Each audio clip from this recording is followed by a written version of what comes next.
Bonjour à toutes et à tous, je suis ravie de vous retrouver pour ce troisième épisode du podcast des Toiles des Neiges.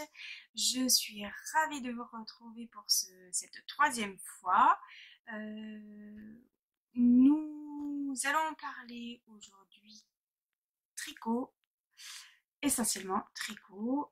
Ce podcast, habituellement, on peut traiter du patchwork, de la couture, de la broderie, de pâte fimo. Mais aujourd'hui, nous nous concentrerons sur du tricot. Alors, bienvenue chez moi. Je vous retrouve enfin après presque 3 mois d'absence. La pause estivale a été longue et bien remplie, surtout bien remplie parce que long finalement ça passe très très vite. Je n'ai pas du tout fait ce que j'avais envisagé de faire pendant ces vacances, mais peu importe. Voilà, on prend son temps, le tout c'est de se faire plaisir. Ah oui, je ne vous ai pas dit, vous pouvez me retrouver sur Instagram sous le pseudo L'Étoile des Neiges, sur Ravelry également sous le pseudo Étoile des Neiges. J'ai également un blog qui s'appelle L'Étoile des Neiges et ce podcast créatif qui s'appelle L'Étoile des Neiges. Comme je vous le disais, il y aura une seule partie aujourd'hui, une seule partie tricot. J'ai pas des tonnes de choses à vous dire non plus parce que, comme je vous dis, l'été a été voilà, à la fois tranquille et hyper bouqué. Donc voilà, j'ai fait 2-3 choses, mais pas des quantités de choses monstrueuses. Par contre, j'ai beaucoup de projets, comme souvent. Alors, on va commencer tout de suite par le projet que j'avais commencé et dont je vous avais parlé lors de l'épisode précédent. Il s'agit du Dexter d'Isabelle Kremer. Donc voilà, c'est un gilet hyper basique, enfin hyper basique.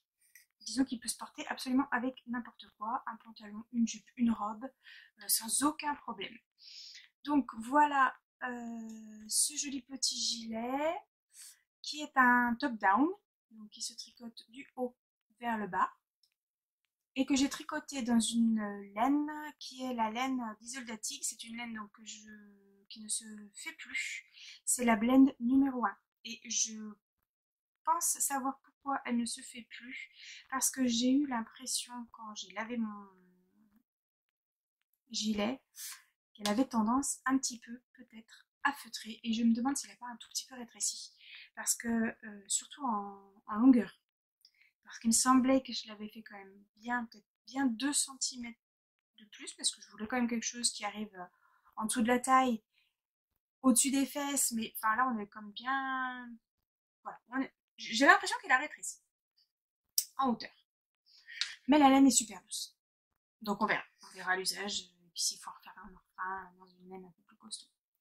La particularité de ce gilet, qui est un basique, hein, vraiment, c'est d'avoir, voilà, vous voyez ici, un petit jeu de mailles qu'on retrouve sur le devant, que l'on retrouve également au dos et que l'on retrouve sur le bas. Et moi j'ai rajouté sur le bas des manches également. Alors c'est hyper discret, hein. Franchement ça ne se voit pas trop, mais je trouve que ça donne un petit style, voilà, qui rappelle le gilet. Voilà, on a des grandes côtes. Qu'est-ce que j'ai fait? Non. Alors, je n'ai pas fait de côte torse. Je ne suis pas une fan des côtes torse. J'aime bien les côtes simples, en fait. Voilà. Donc, il se tricote du haut vers le bas, avec des manches raglan. Donc, il n'y a pas de manches à raccorder. Ça, c'est pas mal, hein. Franchement, c'est la construction que je préfère. C'est la plus simple, en fait, hein, je trouve. Et ensuite, on rajoute la bande de boutonnage à droite et à gauche. Et la bordure, c'est simplement 2 ou 3 rangs de jersey. Et c'est tout. Ça c'est super en fait, c'est hyper pratique pour finir le gilet. Voilà, donc c'est un gilet simple qui se tricote assez rapidement. Je l'ai fait dans une laine sport et je pense que j'ai dû faire la taille L. Donc je pense que ça c'est un gilet que je pourrais refaire. Je suis pas du genre à refaire les gilets, mais celui-là je pense que je pourrais refaire. Ah, il me semble qu'il y a une petite particularité sur ce gilet, c'est qu'on a des petites augmentations dans le dos là. Vous voyez, ça fait un petit peu. Je sais pas si vous voyez grand chose, mais ça fait des plis, ça fait voilà, quelques petits plis. Mais bon, c'est un gilet que j'ai bien aimé tricoter et je suis vraiment ravie du résultat. Donc ça, hop, on va le laisser là. Voilà. Ça, c'est mon gilet Dexter que j'ai terminé au début de l'été. Ensuite, au mois de juillet, j'ai pas énormément tricoté. En fait, j'ai pas tricoté. La seule chose que j'ai faite au mois de juillet, c'est de coudre des petits. Comment on appelle ça? Vous savez, c'est pour cacher la lumière. Notamment, on en distribue parfois dans les avions sur les longs courriers. On est parti en Norvège en fait, et je pensais qu'il n'y aurait pas du tout de nuit. Et en fait, non, la nuit commence. Justement, on était en plein dans le changement de saison. Et où la nuit va prendre le dessus sur le jour. Donc on avait quand même 6 heures de nuit à peu près. Donc moi je m'en suis servi, hein, de ces petits cache-yeux là. Mais voilà, ça n'a pas été indispensable pour toute la famille. L'été, alors je ne vous ai pas parlé des boutons. Je voulais vous parler des boutons que j'avais choisis pour le Dexter. Ce sont des petits boutons qui brillent. Je ne sais pas s'il va faire un point quelconque.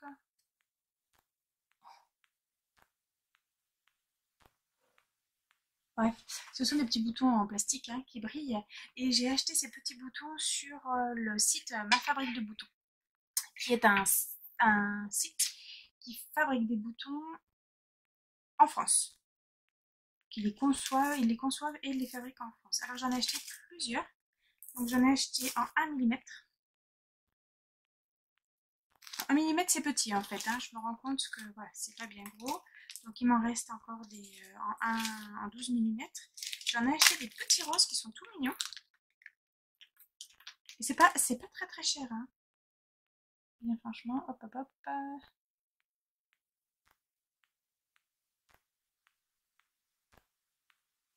Pas grand chose comme quoi. Bon, bref, des petits boutons roses en plastique. Et j'en ai pris d'autres également en métal. C'est vrai, je les verrai bien sur un petit gilet. Donc ma fabrique de boutons.com, ça s'appelle. Super rapide. Voilà, j'ai trouvé super pour acheter des boutons. Donc je reviens à mon projet d'été. Pendant l'été, généralement, quand je pars en vacances, je commence un projet châle. Pour moi, c'est le projet relaxant au possible. Ça prend pas trop de place aussi dans les valises. Et je prends généralement des modèles simples, avec beaucoup de jersey, histoire de pas me prendre la tête. J'aime tricoter pendant les vacances, mais je n'aime pas réfléchir à ce que je tricote. Donc, mon dévolu s'est jeté sur le modèle de NCL Knits, Nadia Creta la chaîne, et c'est le modèle Palmyre. Ça fait très très longtemps que j'avais envie de tricoter ce modèle. Et c'est un modèle qui est très simple, très très simple, puisque c'est une mare de jersey. Vous voyez, agrémentée sur la fin d'une très jolie bordure en dentelle.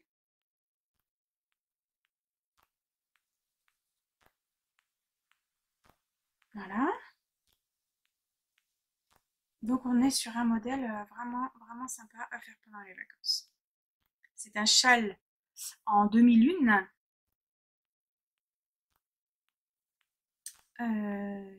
Qui se construit du centre. Et on fait des augmentations, des augmentations, des augmentations sur les côtés et également au centre. Là, vous voyez, il y a une sorte de triangle qui se dessine. Et donc on augmente, on augmente, on augmente. Et on tricote un jersey, on tricote un jersey, et on tricote tellement un jersey qu'à un moment donné, on oublie de s'arrêter. Et qu'à un moment donné, on se retrouve avec pas du tout le bon nombre de mailles, et qu'on est obligé de défaire ce qu'on a fait. Alors moi, j'adore le jersey. Hein. Ah, ça me dérange pas du tout le jersey. Hein. Je peux faire des kilomètres de jersey sans me décourager.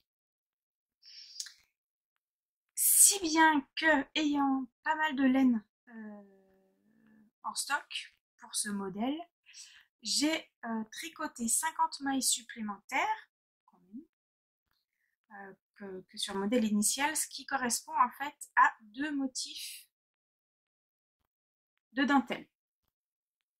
Voilà, un motif de dentelle fait au départ 25 mailles. Voilà. Donc si vous voulez rajouter des motifs, il faut rajouter 25 mailles par motif que vous voulez rajouter. Ce modèle est hyper simple. La dentelle, franchement, elle est pas du tout compliquée. Je suis pas tellement dentelle, voilà. Ça, c'est vraiment le maximum de dentelle que je peux, quoi. Et celle-là est assez conséquente quand même, hein. En taille, on est bien. Voilà, franchement, c'est pas difficile. Je pense qu'une débutante peut, si elle veut se frotter à la dentelle, elle peut commencer par ça. C'est pas mal. C'est pas mal. Alors moi, j'ai mis des marqueurs hein, à chaque répétition de motif. Ça m'évite de réfléchir où j'en suis. Elle le conseille, elle l'indique dans le patron, Nadia. Et donc au final, j'arrive quand même à... Alors là, vous voyez rien du tout, mais le modèle au final fait 1,80 m sur 60 de large. Le modèle se tricote en laine DK. J'ai dit que je chatouille parce que la laine que j'ai choisie, c'est une laine en alpaga. C'est de la vilaine. Alors,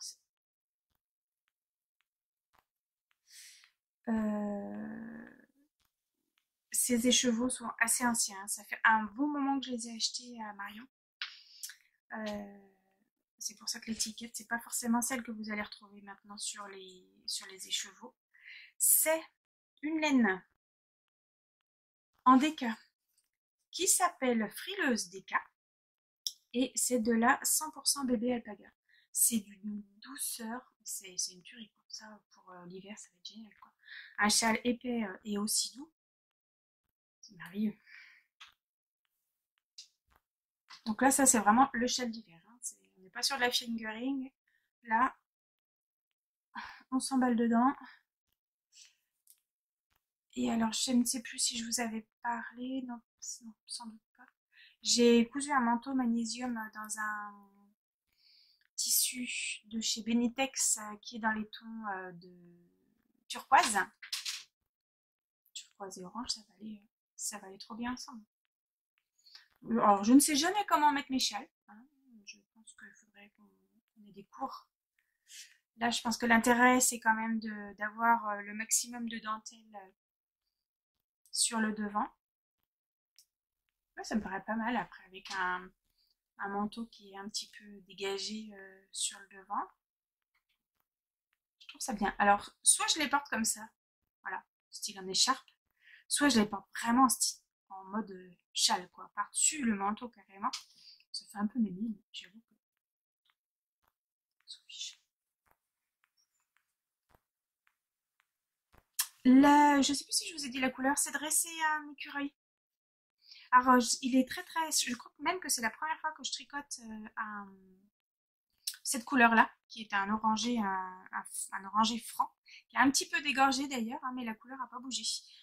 Donc je pense que j'aurai pas de problème par la suite. C'est un...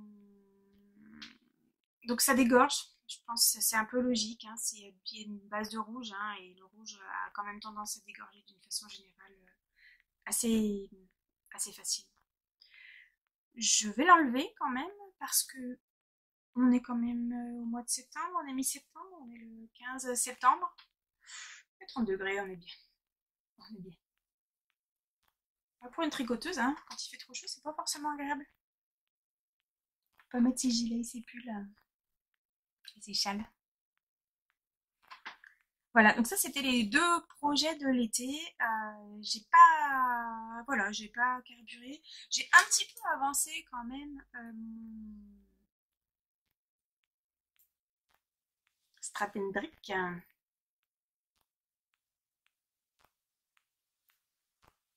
Bon, il faut quand même avouer, j'adore, hein, j'adore le tricoter, mais par petites périodes en fait. Au bout d'un moment, je me lasse.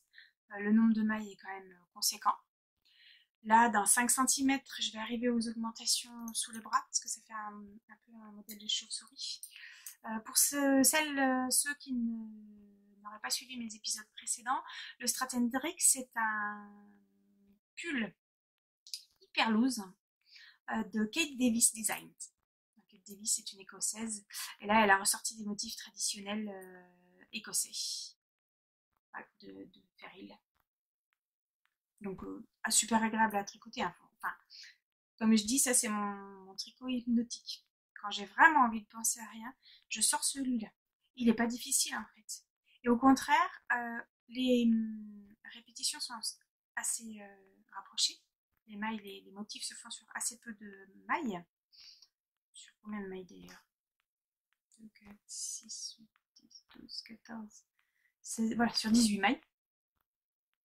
Donc ça va vite. Et puis le fait de se faire cette répétition, c'est comme un mantra en fait. Voilà, c'est mon yoga. Mon yoga du tricot. Donc du coup j'ai basculé sur les projets en cours. Alors les projets en cours, pour l'instant j'en ai un que je fais pour Pétronille en attendant en attendant autre chose. Je vous explique après. Allez, projet en cours. Projet en cours. Vous allez dire certainement que voilà, me suis prise de passion pour les modèles de Along avec Anna. Mais les deux modèles dont je vais vous parler là sont de Anna, qui sort pas mal de modèles de tricot qui sont classiques, mais voilà, qui ont un petit quelque chose qui me plaît bien. Donc le modèle là que je tricote en attendant le deuxième projet d'Anna, c'est le Maric. Désolée, hein, la photocopieuse était en panne d'encre. Voilà, et c'est un modèle donc pour petite fille que je vais tricoter pour Pétronille en taille, j'hésite, en taille 8-10 ans. À la Pétronille, il va avoir 8 ans, mais elle est maigre comme une brindille. Et je pense donc que je vais faire la taille 8 ans en largeur et la taille 10 ans en longueur. L'année dernière, je lui avais tricoté un pull de Nadia Chrétien des Chênes, celui avec les petites noppes, j'ai perdu le nom, en taille 8 ans. Et j'étais trop juste en longueur de manche. Donc il faut vraiment que. Moi, les longueurs de manche, c'est vraiment le. C'est un peu mon souci, quoi. J'ai toujours tendance à faire des manches trop courtes. Il faut vraiment que je fasse des manches plus longues. Chaque fois, je me fais avoir, en fait, au blocage. Les manches ont vraiment tendance à remonter, je trouve, d'une façon générale. Ah, peut-être pas sur toutes les laines, mais là, sur le Dexter, c'est clair. Je suis sûre que j'ai perdu au moins 1 centimètre, et en longueur de manche, en longueur de corps et en longueur de manche. Et là, sur celui de Pétronille, là, que j'avais fait l'année dernière, pareil, je pense que j'ai perdu 1 centimètre. Et pourtant, j'ai l'impression de les faire longues. Donc, il faut vraiment que là, je fasse l'effort de faire des manches beaucoup plus longues. Pour tricoter ce projet, j'ai choisi des laines que j'ai dans mon stock depuis, on peut le dire, des années maintenant. Il faut absolument que je fasse du vide parce que pour pouvoir remplir à nouveau, il faut absolument que je fasse du vide. J'ai donc choisi la Fonty Ambiance. Donc ça, c'est ma couleur principale. Et en couleur secondaire, j'ai choisi pour faire les petites répétitions ici et ici, ce beige. Et pour faire les branches ici et ici, j'ai choisi ce violet. Non, il n'est pas si violet que ça.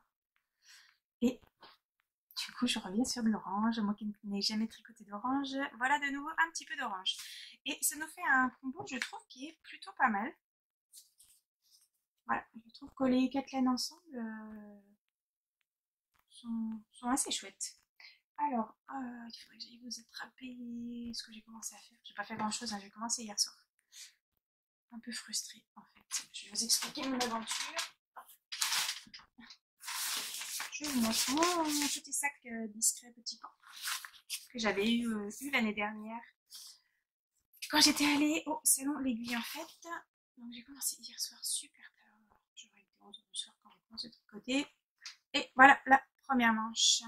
On commence par les manches pour ce modèle. Vous voyez le violet. Franchement, voilà, il reste discret et je pense que l'orange va s'incorporer aussi.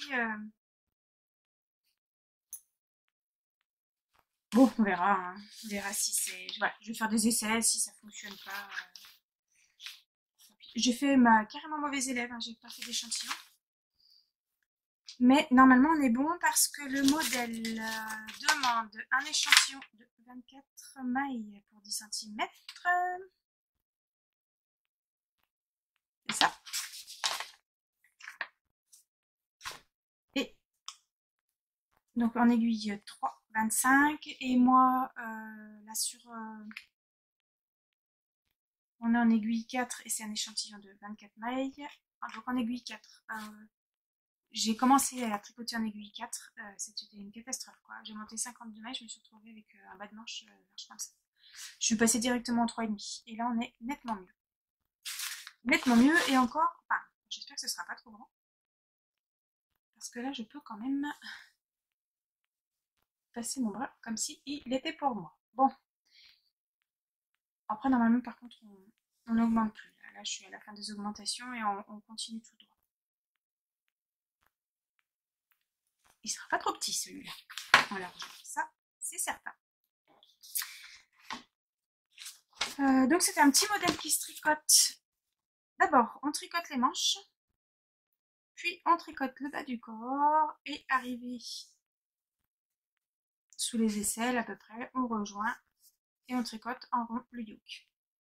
Voilà, l'empiècement. Donc je pense que ce sera pas mal. Ce petit projet, je le tricote en attendant une laine que j'ai commandée depuis lundi. Je vous explique pourquoi. Je participe à un test lancé par Along avec Anna.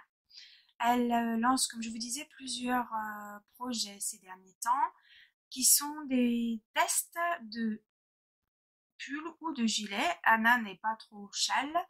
Donc là, je teste un pull, un basique, destiné aux débutantes. Donc là, le modèle, je l'ai bien en tête, j'ai bien lu le patron, et je n'attends plus qu'une seule chose, c'est ma laine. C'est un pull qui n'est pas secret, donc vous allez certainement peut-être voir des photos. Anna elle-même en a parlé sur son dernier épisode de podcast qu'elle a sorti la semaine dernière. Oui, c'était la semaine dernière. Donc, vous pouvez aller voir son épisode. Elle l'a fait dans un coloris clair, un rose avec des speckles. Et c'est une laine fingering mélangée à un fil de mohair. J'avais en stock une fingering que j'adore. Voilà, c'est de la laine de la Féfil. C'est le coloris sardine frétillante. Le voici.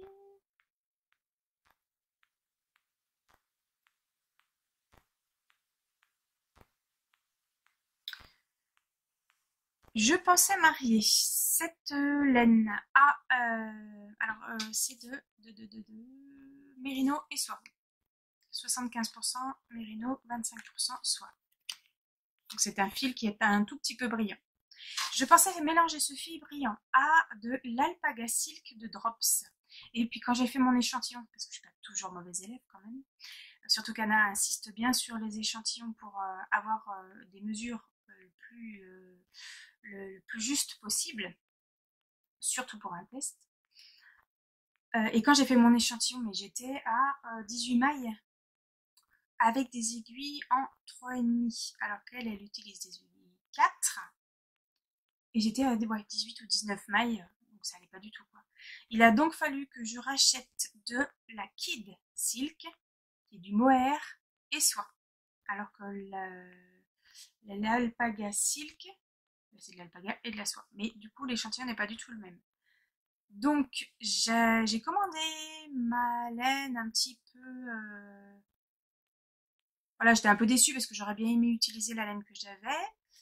Peu importe. J'ai commandé, j'ai fait un petit... Voilà, j'ai fait un tour sur les sites qui proposaient la Drops de la Kid Silk.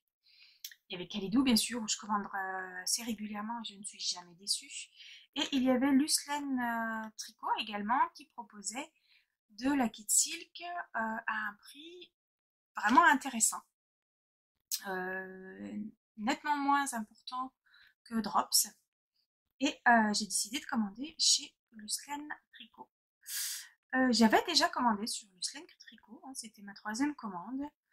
Et puis, j'ai commandé le lundi en fin d'après-midi. Je me suis dit, c'est sûr, ma commande, jamais elle partira avant le, allez, mercredi dernier délai. Il est indiqué sur leur site que il faut 2 jours pour qu'ils traitent la commande, 2 jours ouvrables. Donc, on était au mercredi. Mercredi soir, pas de mail. Je leur envoie un petit mail, moi, en leur demandant si ils pensaient que ma commande allait partir le jeudi, en précisant que c'était pour un test. Pas de réponse le jeudi. Le vendredi, je commence un peu à m'affoler quand même, en me disant, bah voilà, j'ai pas ma laine, bah, qu'est-ce que je fais, quoi. Donc j'ai recommandé chez Kalidou, finalement, la même laine. Donc j'ai recommandé exactement la même laine, le même nombre de pelotes. Et là, je sais que mon colis va arriver lundi. J'en suis sûre, j'ai eu tous les mails qui allaient bien. Hein, j'ai le numéro de suivi, j'ai tout ce qu'il faut. Lucelaine, j'attends toujours. Je n'ai toujours aucune information. Je leur ai envoyé un autre mail en leur disant que bah, c'était pas la peine de prendre en compte ma commande et que je l'annulais puisque de toute façon, voilà, pour moi, la commande n'est pas passée. J'ai pas de retour de leur part, j'ai pas eu de réponse à mon mail. Voilà, donc j'ai envoyé un deuxième. Je suis pas du genre à envoyer des mails pour rien. Là, j'avoue que je suis un peu surprise en fait de, ce, de, cette, de ces non-réponses. Donc j'attends. Je sais pas, je ne sais même pas si finalement ma commande a bien été prise en compte. J'en ai aucune idée. Voilà. C'est la dernière fois que je commanderai chez eux. Et du coup, je suis allée voir un peu sur internet ce qui se disait sur ce site. Et en fait, il n'y a pas que des commentaires super élogieux. Bon, on verra. Voilà, j'aime pas dire du mal quand il n'y a pas à dire du mal. Je crois que je suis un peu trop pressée de commencer. Là, ça fait une semaine que voilà que je patiente, c'est long quoi. On sait qu'on a un délai en plus à respecter quand on fait un test, il faut impérativement respecter ce délai, ce qui est tout à fait normal puisque voilà le patron doit sortir à une date donnée et il faut que toutes les tailles aient été testées par au moins deux testeuses pour bah, corroborer surtout les mesures en fait. C'est surtout ça. Parce que puis quelque part, enfin, l'avenir de ce patron et de la designeuse en dépend entre guillemets. Hein. Je mets des guillemets bien sûr. Heureusement, leur vie ne dépend pas de nous, mais après, je pense que la réussite d'un projet peut dépendre des tests qui auront pu être faits. Donc voilà, j'attends lundi avec impatience pour pouvoir commencer mon modèle que à force de lire, je vais finir par connaître par cœur. Voilà. Et je pense que ça va être vraiment un modèle basique. Voilà, donc là j'ai pris du gris, encore du gris, hein, mais voilà, le gris ça passe avec tout. Un jour il faudra que je fasse un modèle en noir. J'ai pas envie de tricoter du noir en fait. J'en porte pas mal hein, du noir, mais j'ai pas envie de tricoter du noir. Je tricote le soir en fait, et le soir, bah, je vois pas grand chose moi du noir. Bon, on verra. Ça arrivera, je pense, parce que voilà, je pense que c'est quand même quelque chose à avoir dans sa garde-robe, des pièces simples et avec des coloris neutres. Voilà. Nous allons passer à la partie achat. Alors, en termes d'achat, j'ai été allez, on va dire relativement raisonnable. Comme dirait ma fille, t'inquiète pas maman, c'est ta passion. C'est vrai, hein, il y a des gens qui dépensent de l'argent dans des timbres, dans des voitures. Bon ben voilà, moi c'est dans la laine. Première chose que j'ai acheté au début de l'été, ce sont des chiagous. Voilà, moi aussi je m'y mets, il fallait quand même que je teste. Hein. Donc j'ai pris en 3,5 hein, puisque c'est quand même la taille que j'utilise le plus. Ces aiguilles sont très réputées pour leur câble. Et effectivement, franchement, c'est vrai que le câble est sympa. Quoi. Hop, hop, hop, voilà. Il est tressé. Donc il est hyper, hyper souple. Vous pouvez y aller. Vous pouvez y aller. Voilà. Donc ça, je pense que c'est pas mal. Après, là, celui que j'ai choisi, c'est un... En longueur, on est sur du 80 cm. Voilà. C'est vraiment, pour moi, c'est la longueur... faut pas plus petit, en fait. Surtout, voilà. Moi, j'aime bien faire le Magic Loop, ça me dérange pas. Et pour du Magic Loop, il faut ça. Donc, celle-là, j'ai pas encore... Enfin, j'ai commencé à les tester. Et j'ai été surprise par une petite chose. C'est... Alors, je sais pas si vous allez entendre. Elles font un peu de bruit. On dirait que... Ouais, elles font un peu de bruit. Bon, on verra. On verra ça. Qu'est-ce que j'ai acheté? Alors, j'ai acheté juste avant de partir en vacances, à l'occasion de l'anniversaire de Nathalie de By Night, je lui ai acheté. Je dis à l'occasion parce qu'en fait, elle avait fait une petite promo sur ses laines et j'ai craqué. Ça fait des quantités de fois en fait que je regarde sa boutique sans oser acheter. Alors c'est vrai que ces écheveaux sont un tout petit peu plus chers que ce qu'on peut trouver ailleurs, encore que. En même temps, ouais, c'est de la teinture naturelle, les produits sont différents, les coloris sont différents et c'est vrai qu'ils sont. Enfin moi celui-là j'adore quoi. C'est un moutarde un petit peu sombre et avec de la stélida. Alors l'ingrédient secret c'est la rhubarbe. J'en ai dans mon jardin, alors je trouve ça sympa de voir ce que ça peut rendre sur une laine. Et la base, c'est la Twinkle. 75% Merino Superwash, 15% nylon et 10% Stellina bronze. Alors la Stellina, je pense pas que vous allez la voir. Alors de toute façon, en plus mon appareil, là, il me fait des trucs un peu bizarres.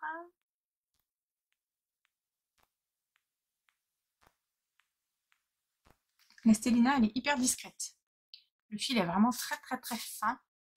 Donc ça fait des reflets, vraiment des tout petits reflets brillants. Mais c'est pas mal, hein. Voilà, je suis pas une fan de tout ce qui est bailli, quoi. Là aujourd'hui, vous me voyez avec plein de paillettes, c'est hyper rare. Hein. Donc ça, j'ai acheté ça, j'en ai acheté 3 écheveaux et j'avoue que je ne sais pas du tout ce que je vais en faire. Et ils font 400 mètres, je pense. Ouais, 400 mètres pour 100 grammes. 400 mètres, 3 écheveaux dans ma taille, moi qui fais 40-42, on est un peu juste. Donc à voir. C'est la fingering. À voir. Nous sommes partis en Norvège 15 jours, donc comme vous le savez maintenant, puisque je n'arrête pas de vous le répéter, c'est très très agaçant. C'était un très très chouette voyage. Bon, on a eu pas mal de pluie, hein, faut le dire quand même. Il n'avait pas plu pendant 3 mois en Norvège, ce qui n'était jamais arrivé depuis, enfin ce qui n'était jamais arrivé. Et tout ce qui n'est pas tombé pendant les 3 mois est tombé au mois d'octobre quand nous y étions. Voilà, donc on a eu quand même quelques jours de beau soleil, mais on a eu pas mal de pluie. C'est vrai que c'est un peu dommage quand il y a des paysages à voir, quoi. Je vous montrerai quelques photos à la fin, histoire de vous faire voyager un petit peu. En Norvège, il y a quelques marques qui sont assez célèbres, qu'on a du mal à trouver quand même en France. Je sais que Laine et Tricot fait fait quelques marques norvégiennes. Il y a pas mal de moutons hein, en Norvège, forcément. Mais la laine ne vient pas que de Norvège. Et moi, j'ai jeté mon dévolu sur la marque Sandnes Garn. J'ai acheté tout d'abord à Bergen, donc qui est la deuxième ville de Norvège, dans un magasin de souvenirs, vraiment le genre de magasin de souvenirs où on trouve vraiment de tout, on peut dire. Et au fond de la boutique, en fait, c'est marrant parce qu'il y a souvenirs devant, il y a tous les gadgets possibles et imaginables, des stylos, des trolls, des dés à coudre, porcelaine, vraiment tous les gadgets possibles. Et au fond du magasin, il y avait un énorme rayon de laine. Et là, c'est juste impossible de choisir. Et en fait, ce qui m'a tapé dans l'œil, alors ce ne sont pas forcément ces coloris. Franchement, jamais je serais partie là-dessus. Encore du jaune, vous allez me dire. Bah oui, je suis dans ma période de jaune et orange. C'est de la Sisu, c'est un mélange de mérino et de nylon. Et en fait, ce qui m'avait tapé dans l'œil dans le magasin en question, c'était un modèle. Ils ont pas mal de modèles tricotés chez Sandnes Garn. Donc, pour se rendre compte du modèle, c'est carrément chouette, quoi. Et le modèle qui m'a vraiment qui m'a tapé dans l'œil, c'est celui-là. Pas spécialement discret, hein, on est d'accord. Voilà. Du coup, j'ai acheté ce qu'il fallait de laine, sauf qu'en discutant avec la dame, celle-ci m'explique que les modèles ne sont qu'en norvégien. Donc, je décide de ne prendre que la laine et pas le modèle. En me disant que sur Ravelry, j'arriverai bien à trouver un modèle équivalent. Sauf que sur Ravelry, j'ai cherché des modèles équivalents. J'ai essayé de voir s'ils ne proposaient pas aussi, si Sandnes ne proposait pas ce modèle sur Ravelry en anglais. Et effectivement, non, finalement, ils gardent leur modèle assez confidentiel. Ils ont quelques modèles qui sont traduits en anglais, mais assez peu par rapport à la quantité de modèles qui sont édités. Donc j'étais un peu frustrée d'avoir la laine d'un modèle qui me plaisait et de pas être sûre du tout de retrouver ce modèle. Ouais, je suis restée un peu sur ma faim. J'avais presque envie de revenir à Bergen et puis après on avait tout un tour, tout un circuit à faire. Donc bon, voilà, j'étais contente d'avoir ma laine qui est assez fine en fait, hein, mais bon, comme elle se tricote, c'est un jacquard, hein, donc ça se on a deux épaisseurs de laine au final, hein, vu qu'on coupe jamais la laine. Donc voilà, et puis on continue notre chemin, on arrive dans la montagne, près des parcs nationaux qui se situent dans le centre de la Norvège. Et là, sous la pluie, nous nous promenons, on fait les supermarchés, car mon mari adore les supermarchés, donc je pense qu'on a fait tous les supermarchés de toutes les villes où nous sommes passés, voire plusieurs supermarchés dans une seule ville. Et puis, nous allons avec mes filles dans un énième magasin de souvenirs. C'est très très fort, les Norvégiens pour ça. Et on fait le tour du magasin, et là, au fond du magasin, encore, planqué, à l'abri, des murs entiers de laine. Et ça, c'était à l'homme. L-O-M. O avec le petit trait. Et là, magnifique. Et je vois que la dame a pas mal de drops. Même, enfin, toutes les laines de drops qu'on peut imaginer. D'un côté, de l'autre côté du magasin, elle avait toutes les laines Sandnes Garn. Et là, la dame, je lui dis, j'ai vu à Bergen un modèle qui me plaisait énormément. J'ai acheté la laine déjà. Elle est un peu crispée quand je lui ai dit ça. Et je lui ai dit, est-ce que vous auriez le livret qui va avec? Elle me dit oui, je vois tout à fait ce que vous voulez. Et elle me montre le modèle tricoté également. Et je dis oui, c'est celui-là. Et elle me dit, mais le problème, c'est que j'aimerais bien vous vendre le livret, mais il faut acheter de la laine avec. J'ai pas de problème. Trouvez-moi. Alors donc, il y a toujours ces petits modèles présentés là sur Cintre. Et il y avait un modèle pour un bébé avec une laine mais d'une douceur. Et j'ai dit, trouvez-moi un modèle avec cette laine-là. Et la dame me dit, dans le livre où vous avez repéré le gilet jaune, il y a également un gilet merveilleux qui se tricote avec la laine que vous avez repérée. Il est pas beau celui-là? Voilà, pardon, désolé, mal de mer.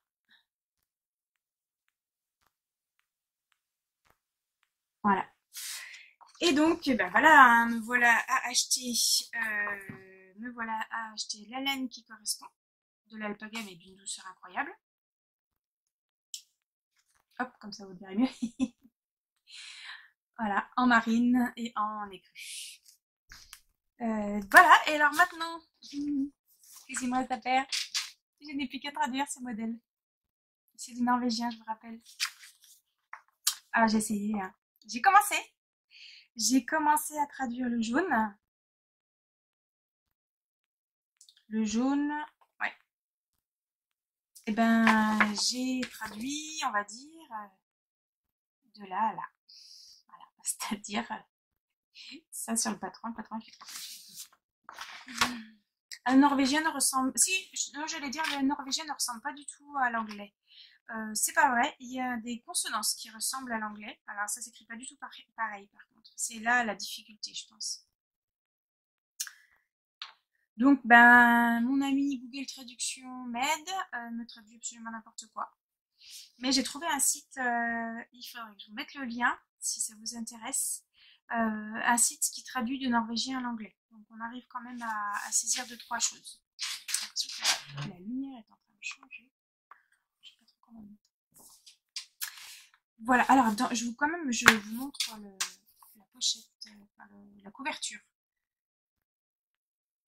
Qui fait pas vraiment rêver. Je trouve par rapport au modèle qu'il peut y avoir. Il y a un super gilet. J'aime beaucoup. Tout qui tombe. Il y a celui-là qui est sympa aussi.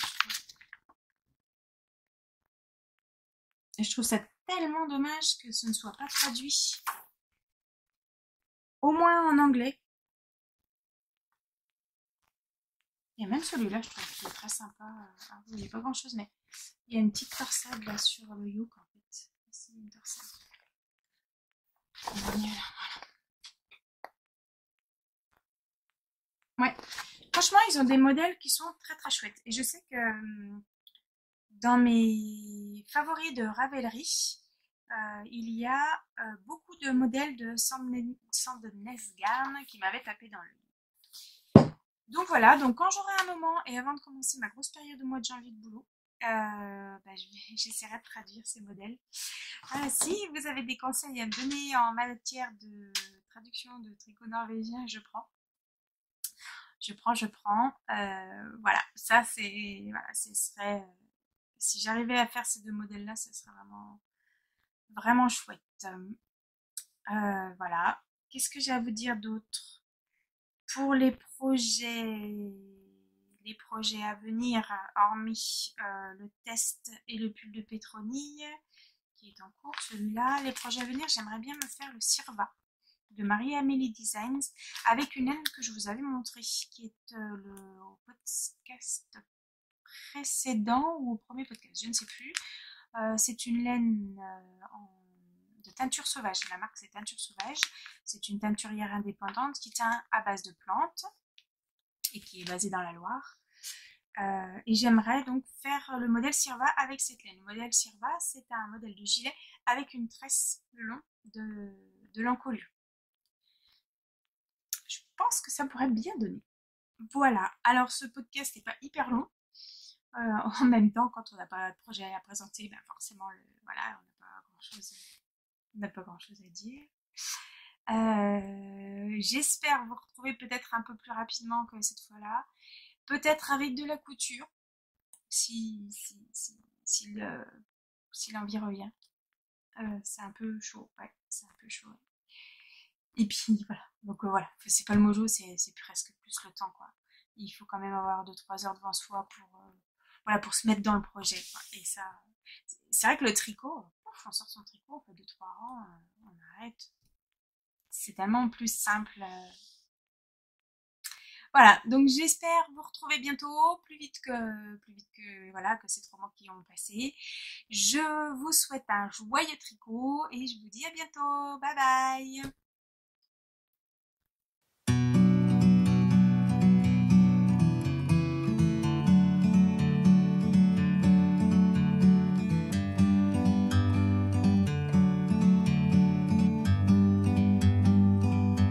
Like a bird on a tree, I'm just sitting here. I got time,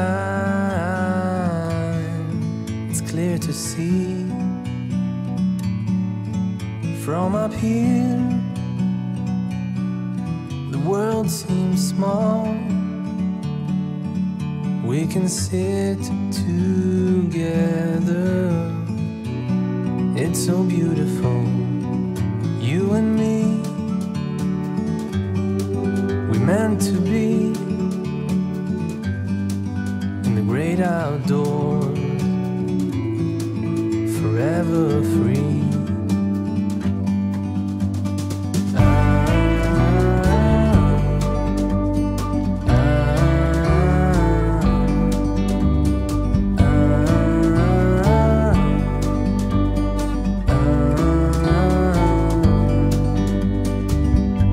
Sometimes you need to go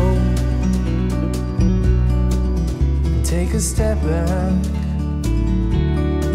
to see the truth around you. From a distance you can tell